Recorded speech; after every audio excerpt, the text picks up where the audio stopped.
ہر قسم کی تعریف، توصیف، کبریائی، بڑائی، بزرگی، ہر قسم کی عبادت اس ایک اللہ کے لیے لائق اور سزاوار ہے جس نے مجھ کو اور آپ کو مسلم گھروں میں پیدا فرمایا۔ بابرکت ہے وہ ذات جس نے زمینوں کے نیچے 7 زمینیں بنائیں جو مجھ کو اور آپ کو نظر نہیں آتے۔ بابرکت ہے وہ ذات جس نے آسمانوں کے اوپر آسمان بنائے جو مجھ کو اور آپ کو نظر نہیں آتے۔ انت الاول فلیس قبلک شیء وانت الآخر فلیس بعدک شیء، وہی وہ ذات ہے جو ہمیشہ سے ہے اور ہمیشہ باقی رہنے والی ہے، نہ اس سے پہلے کچھ ہے نہ اس کے بعد کچھ ہے۔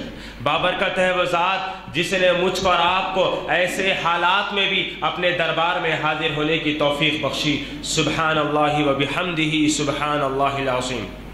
بعدہ درود و سلام کی بے انتہا برسات ہو اللہ کے تمام نبیوں پر، بالخصوص میرے اور آپ کے آخری نبی تاجدار مدینہ سید المرسلین امام الانبیاء خاتم النبیین محمد ابن عبداللہ صلی اللہ علیہ وسلم پر۔ اللہم صلی وسلم وبارک علی نبینا محمد صلی اللہ علیہ وسلم۔ الحمدللہ آج جمعہ کا مبارک دن میرے اور آپ کے لیے رمضان المبارک کے ماہ اس مبارک مہینے میں اللہ کا بے انتہا فضل و احسان ہے کہ اس نے مجھ کو اور آپ کو اپنے گھر میں جمع ہونے کی توفیق بخشی۔ یہ جو مہینہ چل رہا ہے ایک ایسا مہینہ جس میں رحمت کی ہوائیں چلتی ہے، ایسا مہینہ جس میں اللہ کی رحمتوں کا نزول ہوتا ہے، یہ ایسا مہینہ چل رہا ہے جس میں جہنم کے دروازے بند کر دیے گئے ہیں، جنت کے دروازوں کو کھول دیا گیا ہے، شیاطین کو قید کر دیا گیا ہے۔ آج اللہ رب العالمین کی نعمت ہے کہ میں اور آپ اس کے گھر میں بیٹھ کر اللہ کی اس علم کو سن رہے ہیں۔ خطبے کے عنوان کے آغاز سے پہلے اللہ رب العالمین کی نصیحتوں میں سے ایک نصیحت کا جائزہ لیتے جائیں اور دعا کریں کہ اللہ رب العالمین اس پر مجھ کو اور آپ کو عمل کرنے کی توفیق عطا فرمائے۔ اللہ رب العالمین نے مجھ کو اور آپ کو دین کا علم بخشا ہے۔ الحمدللہ مسجد میں حاضر اکثر لوگ اس بات کا علم رکھتے ہیں کہ کپڑوں کو ٹخنوں کے اوپر رکھنا واجب ہے، اکثر اس بات کا علم رکھتے ہیں کہ 5 وقت کی نماز مسجد میں آ کر پڑھنا واجب ہے۔ کئی ساری چیزوں کا علم مجھ کو اور آپ کو ہے، لیکن کیا میں اور آپ اس علم پر عمل کرتے ہیں؟ قیامت کے دن میدان محشر میں ہر انسانوں سے 5 قسم کے سوال کیے جائیں گے۔ جب تک بندہ ان 5 سوالوں کے جواب اپنے رب کو نہیں دے گا اس کو اس سرزمین سے ہٹایا نہیں جائے گا۔ ان سوالوں میں سے ایک سوال اللہ کی جانب سے یہ ہوگا کہ تجھے کتنا علم تھا اور تو نے کتنا عمل کیا۔ علم آنے کے بعد اگر کوئی عمل نہیں کرتا تو ایسا شخص اللہ کی نظر میں جاہل ہے۔ علم آنے کے بعد اگر کوئی عمل نہ کرے تو ایسا شخص جاہل ہے، اور ایسے جاہلوں کی مثال بیان کرتے ہوئے اللہ رب العالمین قرآن مجید میں ارشاد فرماتا ہے۔ سورہ بقرہ میں اللہ رب العالمین ارشاد فرماتا ہے وَإِذْ قَالَ مُوسَىٰ لِقَوْمِهِ إِنَّ اللَّهَ يَأْمُرُكُمْ أَن تَذْبَحُوا بَقَرَةً۔ موسیٰ علیہ السلام نے اپنی قوم بنی اسرائیل سے کہا کہ اللہ تم کو اس بات کا حکم دیتا ہے کہ تم اس کی راہ میں گائے کو ذبح کرو۔ موسیٰ علیہ السلام نے اللہ کے کلام کو، اللہ کے علم کو، اللہ کے پیغام کو اپنی قوم والوں کو سنایا۔ قوم والوں کو یہ چاہیے تھا کہ وہ اللہ کے کلام کو سن کر اللہ کے علم کو حاصل کر کے اس پہ عمل کرتے، لیکن قوم والوں نے کیا جواب دیا؟ اتتخذون ہزوا، اے موسیٰ گائے کاٹنا ہمارے لیے ہنسی کی بات ہے، تم کیا ہم سے ہنسی مذاق کر رہے ہو؟ موسیٰ علیہ السلام کی جو اللہ نے موسیٰ علیہ السلام پر وحی نازل کی تھی اس وحی کا مذاق اڑایا بنی اسرائیل نے۔ قوم کی جہالت کو جب دیکھا موسیٰ علیہ السلام نے اللہ کا کلام قوم کو سنایا، قوم اللہ کے کلام کا مذاق اڑا رہی ہے۔ دعا کریں موسیٰ علیہ السلام اعوذ بک ان اکون من الجاہلین، اے اللہ ایسے جاہلوں سے میں تیری پناہ چاہتا ہوں۔ اللہ جہالت سے مجھ کو اور آپ کو محفوظ رکھے۔ علم آنے کے بعد اس پر عمل کیجئے، جو علم رکھنے کے بعد عمل نہیں کرتا ایسا شخص اللہ کی نظر میں جاہل ہے۔ رمضان المبارک کا یہ مبارک مہینہ میرے اور آپ کے اوپر سایہ فگن ہے۔ اسی کی مناسبت سے جو آج کا عنوان رکھا گیا ہے صحابہ اکرام رضی اللہ عنہم کا تقویٰ اور ہمارا معاشرہ۔ میں اور آپ روزے سے ہیں، رمضان المبارک کے روزے مجھ پر اور آپ پر فرض کر دیے گئے ہیں۔ روزوں کے فرض کرنے کا مقصد کیا ہے؟ اللہ رب العالمین سورہ بقرہ سورہ نمبر 2 آیت نمبر 183 میں ارشاد فرماتا ہے، یا ایھا الذین آمنوا کتب علیکم الصیام کما کتب علی الذین من قبلکم لعلکم تتقون۔ اے ایمان والو، تم پر اللہ نے روزوں کو فرض کر دیا ہے اس طرح جس طرح تم سے پہلے والے لوگوں پر فرض کر دیے گئے تھے۔ اس کی تفسیر میں مفسرین کہتے ہیں کہ روزہ صرف اس امت پر فرض نہیں کیا گیا، اللہ نے آیت کریمہ میں تسلی دی کہ ان سے پہلے والے لوگوں پر بھی، ان سے پہلے والے قوموں پر بھی اللہ نے روزوں کو فرض کیا تھا۔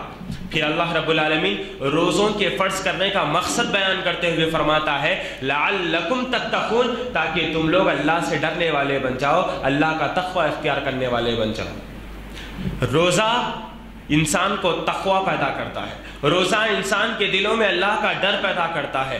ہر عبادت کا مقصد تقوی ہے، ہماری زندگی کا مقصد تقوی ہے۔ اگر روزہ رکھنے کے باوجود بھی ہمارے دل میں اللہ کا ڈر پیدا نہیں ہوتا تو یہ روزہ ہمارے لیے کوئی فائدہ مند نہیں ہوگا۔ روزے میں میں نے اور آپ نے کھانے پینے کی چیزوں کو ہاتھ نہیں لگایا، کیوں؟ کیونکہ ہم اللہ سے ڈرتے ہیں کہ اگر ہم کھا لیں تو روزہ ٹوٹ جائے گا۔ جس طرح ہم نے اپنے ہاتھوں کو روزے کی وجہ سے روکے رکھا ہے، زندگی بھر حرام چیزوں سے اپنے ہاتھوں کو روکے رکھنا ہے، اسی کا نام تقویٰ ہے۔ انسان ڈرنا چاہیے۔ شعبان میں اگر ہم برے کام کرتے تھے، رمضان آ چکا ہے، ہم نے اس برائی کو چھوڑ دیا ہے، تو ایسا تقویٰ اپنے اندر پیدا کرو کہ آنے والے رمضان تک ہم اس برائی کے قریب نہیں جائیں گے۔ لیکن میں اور آپ ذرا اپنے معاشرے کا جائزہ لے کر دیکھیں، جو حال شعبان میں تھا رمضان میں نہیں ہوگا، لیکن شوال میں وہ کیفیت واپس آ جائے گی۔ اگر ہم نے رمضان میں تقویٰ حاصل نہیں کیا، روزوں کے ذریعے اگر ہمارے اندر تقویٰ نہیں آیا تو یہ ہمارے لیے بد نصیبی کی بات ہے۔ تقویٰ پیدا کیجیے۔ تقویٰ کسے کہتے ہیں؟ عمر بن خطاب رضی اللہ تعالیٰ عنہ تقویٰ کا مفہوم جاننے کے لیے ابی بن کعب رضی اللہ تعالیٰ عنہ کے پاس آئے، کہنے لگے اے ابی بن کعب مجھے بتاؤ کہ تقویٰ کیا ہے؟ ابی بن کعب رضی اللہ تعالیٰ عنہ نے کہا اے عمر بن خطاب، ایک راستہ ہو اور راستے کے اندر کانٹے بچھے ہو اور راستہ پار کرنے کا کوئی ذریعہ تمہیں نظر نہیں آتا، تم راستہ کیسے پار کرو گے؟ عمر بن خطاب کہتے ہیں میں اپنا دامن بچاؤں گا، کنارہ اختیار کرتا ہوا بچتا بچاتا ہوا نکل جاؤں گا۔ ابی بن کعب رضی اللہ تعالیٰ عنہ نے کہا اسی کا نام تقویٰ ہے۔ تم زندگی گزارو گے، تمہاری زندگی میں مصیبتیں آئیں گی، تمہیں برائیاں، تمہیں گناہ اپنی طرف کھینچیں گے، ان گناہوں سے اپنے دامن کو بچاتے ہوئے زندگی گزارنے کا نام تقویٰ ہے۔ ہر معاملے میں اللہ سے ڈرتے رہنا۔ جب بھی تم گناہ کرو تو یہ احساس اپنے دل میں پیدا کرو کہ کائنات کا بادشاہ مجھے دیکھ رہا ہے۔ اپنے دل میں یہ ڈر پیدا کرو کہ اللہ رب العالمین مجھے دیکھ رہا ہے، ہر حرام کے قریب جانے سے بچ جاؤ گے۔ یہ تقویٰ اپنے اندر پیدا کرو، اور رمضان کا مہینہ یہی تقویٰ دینے کے لیے میرے اور آپ کے پاس بھیجا گیا ہے۔ آج یہ سوال آپ اپنے آپ نفسوں سے کیجئے، آپ اپنے نفسوں سے کیجئے، کیا واقعی میں اور آپ اللہ سے ڈرتے ہیں؟ کیا سچ میں ہم اللہ سے اپنی جان سے زیادہ محبت کرتے ہیں؟ کیا ہمارے دل میں اللہ کا ویسا ڈر ہے جیسا صحابہ کرام ڈرا کرتے تھے؟ اللہ سے جس طریقے سے ڈرنے کا حق ہے، کیا وہ حق میں اور آپ ادا کرتے ہیں؟ ارے اللہ سے ڈرو، اس اللہ سے ڈرو جس نے قوموں کو ہلاک و برباد کر دیا، اس اللہ سے ڈرو جس نے جہنم جیسی بھیانک چیز کو تیار کر رکھا ہے، اس اللہ سے ڈرو۔ جب وہ غضب میں آتا ہے، جب اللہ غصے میں آتا ہے تو کائنات کی کوئی چیز اس کا مقابلہ نہیں کر سکتی۔ اس اللہ سے ڈرو، اللہ سے ڈریے، اللہ سے ڈریے، ہر حال میں اللہ سے ڈریے۔ اگر اللہ سے ڈرنا بھول جائیں گے، اگر اللہ سے ڈر بے نیاز کر دیں گے اپنے آپ کو، تو یاد رکھیے دنیا میں بھی ذلت کی زندگی ہے اور آخرت میں بھی خسارہ پانے والوں میں سے ہو جائیں گے۔ اللہ محفوظ رکھے۔ آج دین کی کئی ساری چیزوں پر میں اور آپ علم رکھتے ہوئے عمل نہیں کرتے، اس کی بنیادی وجہ یہ ہے کہ میرے اور آپ کے دلوں میں اللہ کا ڈر نہیں ہے، اور اس کی سب سے بڑی وجہ یہ ہے کہ میں اور آپ دین کی باتوں سے خوش اور راضی نہیں ہیں۔ میں اور آپ اللہ کے فیصلے سے راضی نہیں ہیں، اللہ کے بھیجے گئے اس شریعت سے میں اور آپ راضی نہیں ہیں، ہم اس دین سے راضی نہیں ہیں، اس دین سے خوش نظر نہیں آتے جس دین کو محمد رسول اللہ صلی اللہ علیہ وسلم لے کر آئے۔ اللہ کے نبی صلی اللہ علیہ وسلم نے کہا کہ اپنے لباس کو ٹخنوں کے اوپر رکھا جائے. مردوں کے لیے آپ صلی اللہ علیہ وسلم نے کئی بار یہ وعید کی. اللہ قیامت کے دن ان لوگوں کو نظر کرم کی رحمت سے نہیں دیکھتا جو دنیا میں اپنے لباس کو ٹخنوں کے نیچے لٹکاتے پھرتے تھے.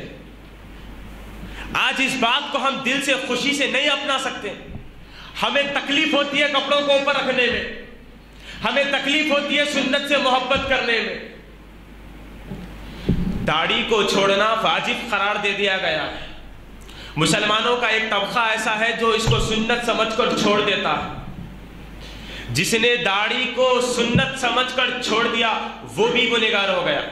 نبی صلی اللہ علیہ وسلم نے فرمایا من رغب عن سنتی فلیس منی, جس نے میری سنتوں کو چھوڑ دیا وہ مجھ میں سے نہیں ہے. آج ہمارے ذہنوں کی ایک خرابی یہ ہے کہ میں اور آپ کو اگر کوئی چیز بتا دی جاتی ہے کہ یہ چیز کریں تو ہم سمجھتے ہیں یہ سنت ہے, اس کو کرنا ضروری تھوڑی نہ اسے چھوڑ دیا جائے. صحابہ اکرام وہ جماعت تھی جو سنت کی محبت میں, نبی کی محبت میں اس کام کو کرنے کے لیے دوڑتی تھی, اور آج ہمارا مسلم معاشرہ ہے اس کو سنت سمجھ کر معمولی سمجھا جاتا ہے. اللہ اکبر. سنت سے محبت کیجیے, نبی کی ہر سنت سے محبت کیجیے. اپنے دل میں جب اللہ کا ڈر پیدا کریں گے, اپنے دل میں جب تقوی پیدا کریں گے تو خود بخود ان چیزوں پر عمل ہوگا. آج ہم دین کی باتوں سے خوش نہیں ہیں. شادی میں جہیز لینا حرام کر دیا گیا ہے, اس میں کوئی شک نہیں ہے, لیکن آپ ہیلے بہانے بنا کر اس کو جائز قرار کر لو. یہ آپ دین سے خوش نہیں ہیں, آپ اس دین سے خوشی کا اظہار نہیں کر رہے ہیں. آج ہمیں دین مشکل نظر آنے لگا ہے کیونکہ میں اور آپ دین کے فیصلوں سے راضی نہیں ہیں. صحابہ کرام رضی اللہ عنہم کی زندگی ایسی زندگی جس زندگی کے بعد دوبارہ ایسی کوئی زندگی نہیں ہے. ایسی زندگی بناؤ اپنی جو زندگی صحابہ کرام کی تھی. دوسری وجہ یہ ہے ہمارے گناہوں میں ملوث ہونے کی کہ ہم جو بھی عمل کرتے ہیں شیطان نے ہمارے برے اعمال کو ہمارے لیے اچھا بنا کر پیش کر دیا. شیطان نے ہمارے برے اعمال کو ہمارے سامنے اچھا بنا کر پیش کر دیا. آپ سگریٹ پینے کو اگر ناجائز نہیں سمجھتے تو یہ آپ کے کمزور تقوی کی علامت ہے. آپ سگریٹ پیے بغیر نہیں رہ سکتے تو یہ آپ کے تقوی کی کمزور علامت ہے. آپ سگریٹ پی کے پھینکتے ہیں, آپ کو یہ چیز اچھی لگتی ہے کیونکہ شیطان نے آپ کے عمل کو خوشنما بنا کر پیش کر دیا ہے. اب برائی آپ کو برائی نظر نہیں آتی, ہر برائی اب اچھی لگنے لگتی ہے. جب برائی انسان کو اچھی لگتی ہے اس کا مطلب یہ ہے کہ شیطان اس کا دوست بن چکا ہے. اب شیطان نے اس کے لیے ہر برے اعمال کو اچھا بنا کر پیش کر دیا. حد تو یہ ہے مسلمانوں کی, سحری کے بعد روزے کا آغاز ہوتا ہے. اذان سے 5-10 منٹ پہلے اللہ کی حرام چیز کو منہ پہ پھونک کر پھینکتے ہیں اور روزہ رکھتے ہیں. کیا تقوی پیدا ہوگا؟ افطار کے بعد, افطار کرنے کے بعد, مغرب کی نماز کے بعد وہی حرام گٹکوں کا استعمال کرتے, کہاں سے تقوی پیدا ہوگا؟ بن باز رحمت اللہ علیہ اپنی کتاب میں فرماتے ہیں گٹکا کھانے والوں کی نماز اللہ کے نزدیک قبول نہیں ہوتی. حدیث کی شرح میں انہوں نے لکھا ہے کہ جو بندہ حرام کھاتے رہتا ہے اور اپنے رب کے سامنے ہاتھ اٹھا کر دعا کرتا ہے, اس شخص کی دعا کیسے قبول کی جاتی ہے جس کا کھانا حرام کا ہو, جس کا پینا حرام کا ہو. آپ کو یہ چیز بری نہیں لگتی کیونکہ شیطان نے آپ کے اس برے اعمال کو خوشنما بنا دیا. رمضان کا مہینہ چل رہا ہے, شیطان تو چلے گئے, کوئی شک نہیں اس بات میں, شیطان قید کر دیے گئے, لیکن شیطانوں نے شعبان میں جو محنت کی اس کا اثر آج ہم برقرار رکھ رہے ہیں. من الجنۃ والناس, لوگوں میں بھی شیطان پیدا ہو جاتے ہیں.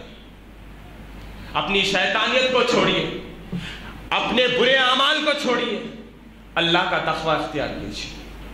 ہر برا عمل, رمضان آیا ہے تو یہی بتانے کے لیے آیا ہے تم اللہ کے قریب ہو جاؤ اور اللہ جن چیزوں کو حرام کرتا ہے ان سے بچ جاؤ. نماز پڑھنے والا متقی نہیں ہوتا بلکہ متقی وہ ہوتا ہے جو اللہ کی حرام کردہ چیزوں کو اپنے آپ سے بچا لیتا ہے. کئی نماز پڑھنے والے نماز پڑھتے ہیں لیکن ان کے جیب میں سگریٹ کی ڈبی ہوتی ہے. ہر متقی نمازی ہو سکتا ہے لیکن ہر نمازی متقی نہیں ہو سکتا. تقوی کا مطلب یہ ہے کہ آپ گناہوں سے بچیں.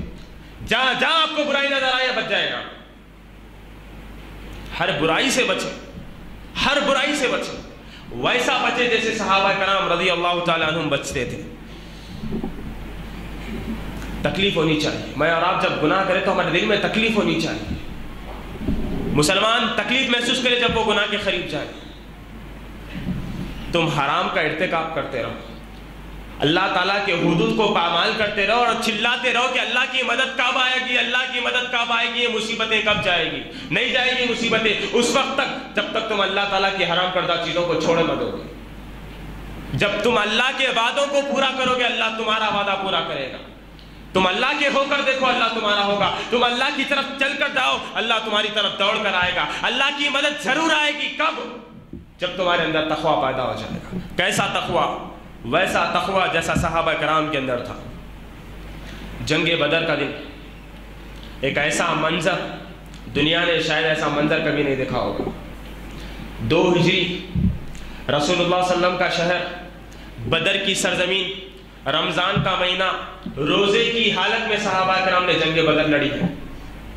تصور کر کے دیکھیے آپ, 313 کا لشکر, ان کو پتا نہیں ہے کفار کا 1000 کا لشکر ان پر حملہ کرنے کے لیے مکہ سے نکل چکا ہے. مسلمانوں کے پاس صرف 2 گھوڑے, 313 کا لشکر اور 2 گھوڑے, کچھ ہتھیار نہیں. بدر کی سرزمین پر جمع ہو گئے. وہاں سے 1000 کافروں کا لشکر 200 گھوڑوں کے ساتھ اور کئی سارے ہتھیار لے کر بدر کے میدان میں جمع ہو گئے. جنگ چھڑی, 2 فرقے آپس میں مل گئے, مسلمان لڑتے چلے گئے. وہ 313 کا لشکر, وہ 313 کا تقویٰ, وہ 313 کا ایمان اتنا مضبوط تھا. لڑتے چلے گئے, لڑتے چلے گئے. آپ صلی اللہ علیہ وسلم سجدے کی حالت میں گر گئے, اپنے پروردگار کو پکارنے لگے, یا ربی, اے میرے پروردگار, اگر آج بدر کی سرزمین پر یہ جو صحابہ روزے کی حالت میں جنگ لڑ رہے ہیں, اگر آج اس بدر کی سرزمین پر مسلمان ہار گئے, اے میرے پروردگار قیامت کی صبح تک تیری عبادت کرنے والا کوئی نہیں ہوگا. اے میرے پروردگار قیامت کی صبح تک تیری عبادت کرنے والا کوئی نہیں ہوگا. مسلمانوں کو فتح دے دے, مسلمانوں کی مدد فرما. ابو بکر صدیق نبی کے سامنے کھڑے, جنگ کی حالت میں ہیں, اللہ کے نبی سجدے میں گرے ہیں. ابو بکر صدیق نبی کی اس گڑگڑاتی ہوئی کیفیت کو دیکھتے ہیں. نبی صلی اللہ علیہ وسلم اپنے سجدے سے سر اٹھایا, ابو بکر سے کہا, ابو بکر صحابہ سے کہہ دے ان کا تقویٰ کامیاب ہو گیا, ان کا ایمان کامیاب ہو گیا. یہ دیکھ جبرائیل آ رہے ہیں اپنے گھوڑے کی لگام کو تھامے ہوئے, گرد و غبار میں اڑے ہوئے. فرشتوں کا لشکر اللہ نے مدد کے لیے بھیج دیا. 1000 فرشتوں کا لشکر مسلمانوں کی مدد کے لیے بدر میں اتر گیا. اللہ کی مدد آئے گی. 1000 فرشتوں کا لشکر مسلمانوں کی مدد کے لیے بدر میں کودا.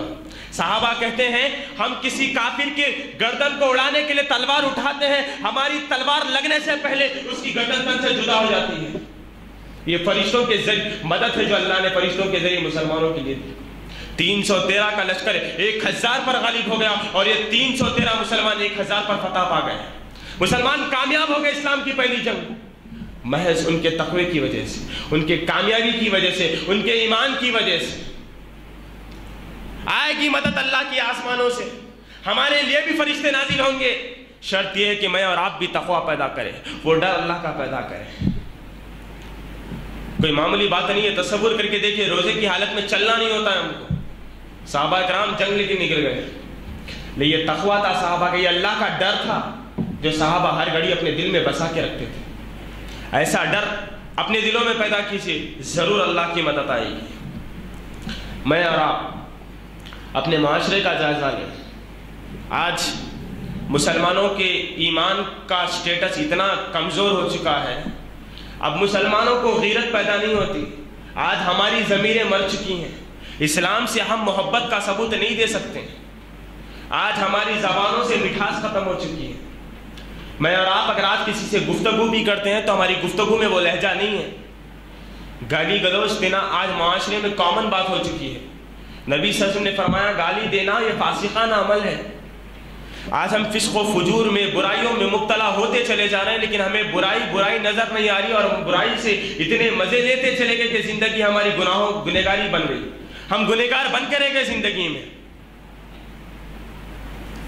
آج سوشل میڈیا کا دور, واٹس ایپ کا دور, 30 سیکنڈ سٹیٹس کا دور, ہماری جوان بچی دلہن کی حالت میں ہے، فوٹوگرافر پڑوسی آپ کا فوٹو لے کر آپ کی بچی لوگوں کے واٹس ایپ پہ اسٹیٹس پہ شیئر ہو رہی، لیکن آپ کے دل کو تکلیف نہیں ہو رہی بے حیائی کے لیے؟ نہیں ہو رہی۔ ہماری ضمیر مر چکی ہے، ہماری جوان بچی لوگوں کے اسٹیٹس پر شیئر ہو، ہمیں کوئی پرواہ نہیں ہے۔ ہم کسی کو گالی دے دیں، ہمیں کوئی گالی کی پرواہ نہیں ہے۔ ہم اپنے کپڑوں کو اللہ کی نافرمانی میں لڑاتے پھریں، ہم کو تکلیف نہیں ہو رہی۔ ہم اللہ کے حرام کردہ چیزوں کا ارتکاب کریں، ارے ذرا سوچو تم کس کی نافرمانی کر رہے ہو؟ کائنات کے بادشاہ کی نافرمانی کر رہے ہو۔ قیامت کے دن اللہ کے غضب سے کوئی چیز بچانے والی نہیں ہے۔ ایک دوسرے پر ظلم کرنا، کسی کو ناحق قتل کر دینا، حیدرآباد کی سرزمین پر نہ جانے کتنے ناحق قتل ہوئے، میں اور آپ دیکھتے ہیں۔ لوگوں نے گناہوں کو معمولی سمجھ لیا ہے، یہ معمولی گناہ کل قیامت کے دن کے لیے باعث وبال بن جائیں۔ اپنے نفسوں کا جائزہ لیں، اپنے گھروں کا جائزہ لیں، اپنے معاشرے کا جائزہ لیں، اپنی مساجد کا جائزہ لیں۔ اگر یہی حال ہوتا رہا رمضان کے مہینے میں بھی، اگر میرے اور آپ کے اندر اللہ کا ڈر پیدا نہیں ہوا، تو میں اور آپ کا یہ روزہ، میرے اور آپ کا یہ روزہ کچھ کام کا نہیں ہے۔ روزے کے ذریعے روزہ اس بات کا مجھ کو اور آپ کو پیغام دیتا ہے کہ اللہ کا تقوی اختیار کیا جائے۔ میں اور آپ مسجد میں آئے روزے سے ہے، کیوں؟ کیونکہ میں اور آپ اللہ سے محبت کرتے ہیں، اسی لیے۔ اور جب اللہ سے محبت کرتے ہیں تو آدھی ادھوری محبت ہم نہیں کرتے، ہم ایمان والے اللہ سے اپنی جان سے زیادہ محبت کرتے ہیں۔ اگر ہم اپنی جان سے زیادہ اللہ سے محبت کرتے ہیں تو ہمیں ثبوت بھی دینا پڑے گا، ہمیں اللہ کا ڈر اپنے دلوں میں پیدا کرنا پڑے گا۔ جب آپ کے سامنے بتا دی جائے یہ چیز غلط ہے، اسے چھوڑ دی جائے، تو اسے چھوڑ دیا جائے۔ آپ کو بتا دیا گیا کہ شادی میں جہیز لینا حرام ہے، اللہ کی لعنت ہے، آپ چھوڑ دیجئے اس کو۔ کیسے چھوڑیں؟ ویسے جیسے صحابہ کرام چھوڑ دیا کرتے تھے۔ بخاری شریف کی حدیث 5937، اسماء بنت ابو بکر صدیق رضی اللہ تعالیٰ عنہ، یہ حدیث کی راویہ ہے، کہتی ہیں اللہ کے رسول صلی اللہ علیہ وسلم کے پاس ایک عورت اپنی بیٹی کو لے کر آئی۔ وہ بوڑھی عورت اللہ کے رسول سے کہنے لگی، اے اللہ کے رسول، یہ میری جوان بیٹی ہے، چیچک کی بیماری کی وجہ سے اس کے سر کے سارے بال جھڑ گئے۔ اللہ کے رسول حیرانی کی بات تو یہ ہے کہ اس کی شادی بھی ہو چکی ہے، اللہ کے رسول چیچک کی بیماری کی وجہ سے اس کے سارے سر کے بال چلے گئے، میری بیٹی اب بے عیب نظر آتی ہے، لوگ اسے چڑھاتے ہیں۔ اللہ کے رسول میں آپ سے فتویٰ طلب کرنے آئی ہوں، آپ سے اللہ کی رضامندی حاصل کرنے آئی ہوں۔ اللہ کے رسول کیا میں اپنی بیٹی کے اس عیب کو چھپانے کے لیے اسے بالوں میں وگ لگا دوں، اس کے بالوں میں مصنوعی بال، ڈپلیکیٹ بال لگا دو؟ کیسا ایمان! اسماء بنت ابو بکر صدیق کہتی ہے وہ عورت، وہ خاتون اپنی جوان بچی کو لے کر آئی فتویٰ پوچھنے کے لیے۔ اللہ کے رسول صلی اللہ علیہ وسلم نے فرمایا لعن اللہ الواصلۃ والمستوصلہ، اللہ کی لعنت ہوتی ہے اس عورت پر جو وگ بناتی ہے اور اس عورت پر جو وگ لگاتی ہے۔ حدیث اٹھا کر دیکھیے آپ، حدیث کے اندر اف تک کا الفاظ نہیں ہے۔ خاتون نے کہا سمعنا واطعنا، اللہ کے رسول ہم نے آپ کے فیصلے کو سن لیا، اب جب تک جئیں گے آپ کے اس فیصلے پر جئیں گے، جب مریں گے تو آپ کے فیصلے پر مریں گے۔ نہیں چاہیے وگ کا بال مجھ کو، چھوڑ دیے اللہ کی خاطر، اللہ کی محبت کی خاطر وگ پہننا چھوڑ دیے۔ میں اور آپ اگر اللہ سے محبت کرتے ہیں، اپنے ہاتھوں کو حرام چیزوں سے روکیے، اپنی نظروں کو حرام چیزوں سے روکیے، اپنی زبانوں کا غلط استعمال کرنے سے روکیے، کیونکہ میں اور آپ اللہ سے محبت کرتے ہیں۔ میرے اور آپ کے دل میں اللہ کا ڈر ہے، ثبوت دیجیے اللہ کا۔ میں نے اور آپ نے سنا گانا سننا حرام ہے، بس میں نے اور آپ نے سن لیا گانا سننا حرام ہے، یہ ارادہ بنا کر اٹھے کہ آج کے بعد کبھی گانا نہیں سنیں گے۔ اللہ رب العالمین قرآن مجید سورہ لقمان سورہ نمبر 30 آیت نمبر 5 میں ارشاد فرماتا ہے وَمِنَ النَّاسِ مَن يَشْتَرِي لَهْوَ الْحَدِيثِ لِيُضِلَّ عَن سَبِيلِ اللَّهِ بِغَيْرِ عِلْمٍ وَيَتَّخِذَهَا هُزُوًا أُولَئِكَ لَهُمْ عَذَابٌ مُهِينٌ۔ لوگوں میں بعض لوگ ایسے ہیں جو لہو الحدیث کو خریدتے ہیں۔ کیوں خریدتے ہیں؟ تاکہ اسلام کا مذاق اڑائے اور لوگوں کو اللہ کی راہ سے گمراہ کر دیں، اور ایسے ہی لوگوں کے لیے اللہ تعالیٰ نے دردناک عذاب تیار کر رکھا ہے۔ جب یہ آیت کریمہ نازل ہوئی تو کچھ لوگ عبداللہ بن مسعود رضی اللہ تعالیٰ عنہ کے پاس آئے اور کہنے لگے ہمیں آیت کریمہ میں لہو الحدیث کا مطلب سمجھ میں نہیں آیا. لوگوں میں بعض ایسے ہیں جو بیکار چیزوں کو خریدتے ہیں تاکہ اسلام کا مذاق اڑائے. یہ بیکار چیزوں کو خریدنے کا کیا مطلب ہے؟ تفسیر ابن کثیر میں مفسر ابن کثیر رحمۃ اللہ علیہ لکھتے ہیں ابن مسعود نے کہا اللہ کی قسم اللہ کے نبی صلی اللہ علیہ وسلم نے فرمایا بیکار چیزوں کو خریدنے کا مطلب ہے گانے بجانے والی چیزوں کو خریدنا اور اس کا استعمال کرنا. شارحین حافظ ابن حجر رحمۃ اللہ علیہ لکھتے ہیں گانا انسانوں کے دل میں نفاق پیدا کرتا ہے. جب انسان گانا سنتا ہے تو وہ گویا کہ اللہ کا مذاق اڑاتا ہے. یہ چیز مجھ کو اور آپ کو بری نظر نہیں آتی کیونکہ شیطان نے گانے سننے کو ہمارے لیے مزین کر کے بنا دیا. گانا سننا یہ شریعت میں منع اور حرام ہے. میں اور آپ سنیں, دل سے تسلیم کریں, اللہ کے اس فیصلے سے خوش ہو جائیں اور اس کو ایکسپٹ کر کے آج کے بعد گانا نہ سنیں. اللہ کا ڈر اپنے دل میں پیدا کریں. یقیناً حرام ہے اور حرام چیزوں کا ارتکاب کبھی بھی مومن نہیں کرتے. میں اور آپ دین کا مذاق اڑانے سے بچائیں. میں اور آپ نہ جانے دن میں کئی مرتبہ ایسے الفاظ ہماری زبانوں سے نکل جاتے کہ دین کا مذاق بن جاتا ہے. میں نے اور آپ نے دین کا تماشا بنا دیا. میں نے اور آپ نے نبی کی سنتوں کا جنازہ نکال دیا. کسی نوجوان سے کہا جاتا ہے کہ داڑھی مت کاٹو تو اس کے جواب میں یہ کہا گیا کہ میں داڑھی نہیں کاٹتا بس لائٹ اوپر سے مارتا ہوں. صالح الفوزان رحمۃ اللہ علیہ نے کہا جو دین کو لائٹ سمجھ کے دین پر عمل کرتا ہے گویا کہ اس نے دین کا لائٹ مذاق اڑا دیا ہے.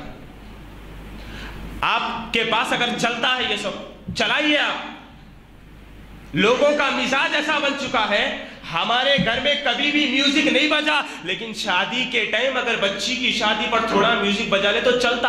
آپ چلائیے, آپ اللہ کے دین کا مذاق اڑائیے. آپ کو گانا پسند ہے آپ بجائیے. آپ اللہ کی جب غضب نازل ہوگا, اللہ کی جب پکڑ نازل ہوگی, ان بطش ربک لشدید, یقیناً تیرے رب کی پکڑ بڑی سخت ہے. آپ اللہ کے حرام کردہ چیزوں کا ارتکاب کرتے جاؤ اور پکارتے جاؤ اللہ مدد کب آئے گی, اللہ مدد کب آئے گی.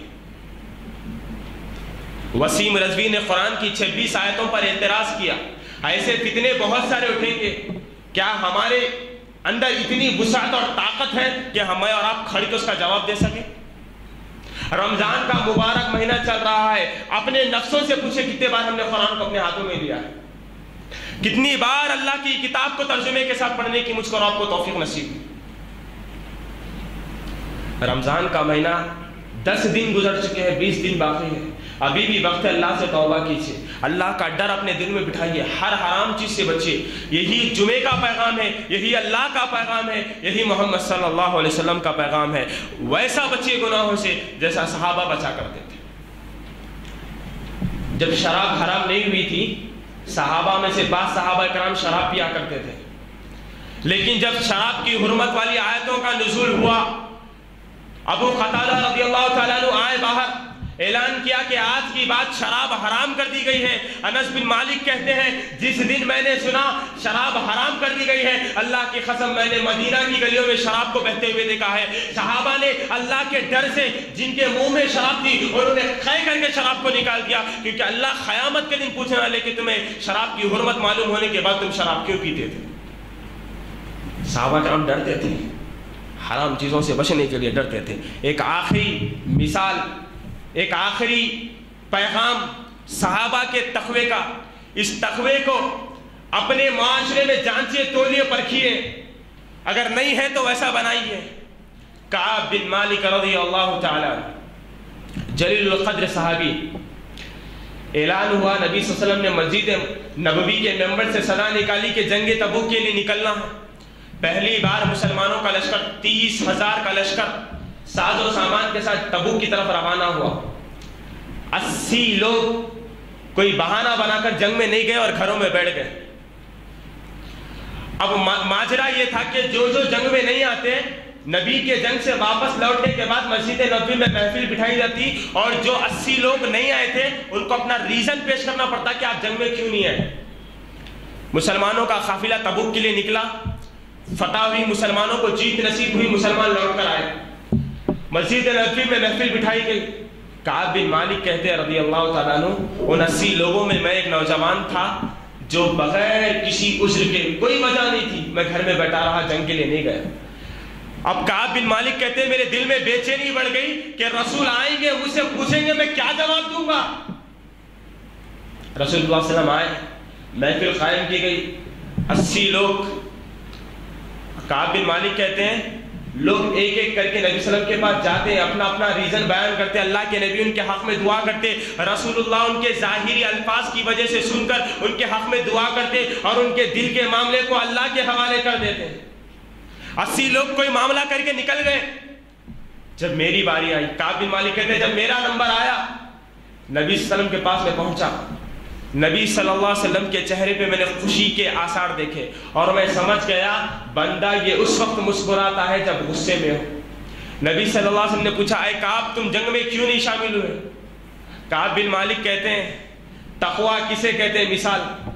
کعب بن مالک کہتے ہیں اللہ کے رسول میری زبان میں اتنا پاور ہے, میری زبان میں اتنی اچھی صلاحیت ہے, میں اپنی باتوں سے آپ کو پھرا کے کوئی بہانہ بنا دوں اور آپ میری بات کو تسلیم کر لے, لیکن مجھے امید ہے اللہ آپ کو وحی کے ذریعے میری حقیقت کو بتا دے گا. اللہ کے رسول میں اللہ سے ڈرتا ہوں کہ اللہ تعالیٰ آپ کو کوئی حقیقت نہ بتا دے. آج میں حق بتانے آیا ہوں, میں آپ کو حقیقت بتاؤں گا. اللہ کے رسول میری کوئی وجہ نہیں تھی, میں بیکار ہی میں اپنے گھر میں بیٹھا رہا, جنگ کے لیے نہیں آیا. اللہ کے رسول صلی اللہ علیہ وسلم نے کہا اے کعب اب جب تم نے اللہ کے ڈر سے سچ ہی کہہ دیا ہے تو اللہ کے فیصلے کا انتظار کرو. یہ بات ختم ہوئی, مدینہ میں اعلان کر دیا گیا کوئی بھی آج کی بات کعب بن مالک سے بات نہیں کرے گا, مکمل طور پر کعب بن مالک کا بائیکاٹ کر دیا جائے. کعب بن مالک کہتے ہیں 50 دن تک مدینہ کی زمین بڑی ہوتے ہوئے بھی میرے لیے تنگ کر دی گئی تھی, کوئی بات نہیں کرتا مجھ سے. میں لوگوں کو سلام کرتا, لوگ میرے سلام کا جواب نہیں دیتے, میں ان سے خیریت پوچھتا, لوگ چہرے پھیر لیتے. میں بازاروں میں جاتا تاکہ لوگ مجھ سے بات کرے, کوئی مجھ سے بات کرنے تک راضی نہیں ہے. تصور کر کے دیکھیں آپ, کوئی بات کرنے کو راضی نہیں, کوئی بات کرنے کو راضی نہیں ہے.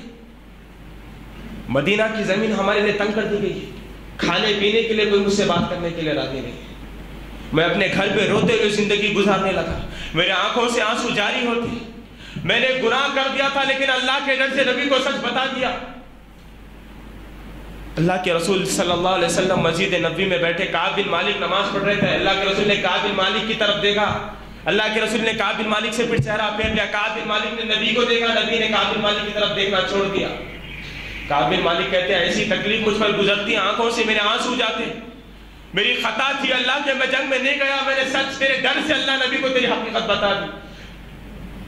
کعب بن مالک کہتے ہیں 40 دن جب میرے گزر گئے, اللہ کے رسول آئے, کہا اے کعب اپنی بیوی سے الگ ہو جا. کہا اللہ کے رسول کیا اس کو طلاق دے دوں؟ کہا نہیں, اس سے علیحدگی اختیار کر لے. 40 یہ 10 یہ 50 دن تک ہماری روح کوئی ایسی تکلیف محسوس کرتی, کوئی بات کرنے والا نہیں, کوئی کلام کرنے والا نہیں. میں اپنے گھر کی چھت پر چڑھتا, میرا جو چہیتا پڑوسی ابو قتادہ تھا کہنے لگتا اے ابو قتادہ کیا تجھے نہیں لگتا کہ میں اللہ اور اس کے رسول سے محبت کرنے والا ہوں؟ ابو قتادہ خاموش رہتے. دوسری مرتبہ کہا ابو قتادہ کیا تجھے نہیں لگتا کہ میں اللہ اور اس کے رسول سے محبت کرنے والا ہوں؟ ابو قتادہ خاموش رہتے. کعب بن مالک کہتے ہیں میری آنکھوں سے آنسو جاری ہوتے, کوئی مجھ سے بات کرنے کے لیے راضی نہیں ہے. 50 دن مکمل ہوئے, 91 دن کی فجر کی نماز میں اپنے گھر کی چھت پر پڑھ رہا تھا.